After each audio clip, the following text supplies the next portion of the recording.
Praise the Lord church. हम खुदावंद के ज़िंदगी बख्श कलाम में से देखेंगे ज़बूर 47।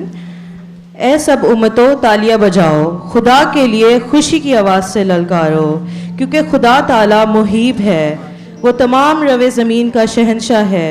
वो उम्मतों को हमारे सामने ज़ेर करेगा और कौमें हमारे कदमों तले हो जाएंगी। वो हमारे लिए हमारी मिरास को चुनेगा, जो उसके महबूब याकूब की हशमत है।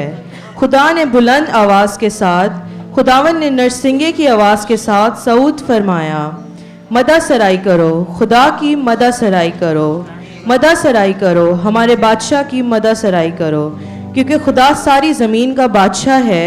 अक्ल से मदा सराई करो, खुदा कौमों पर सल्तनत करता है, खुदा अपने मुकद्दस तख्त पर बैठा है। उम्मतों के सरदार इकट्ठे हुए हैं ताकि इब्राहिम के खुदा की उम्मत बन जाएं, क्योंकि ज़मीन पर सिपरें खुदा की हैं, वो निहायत बुलंद है।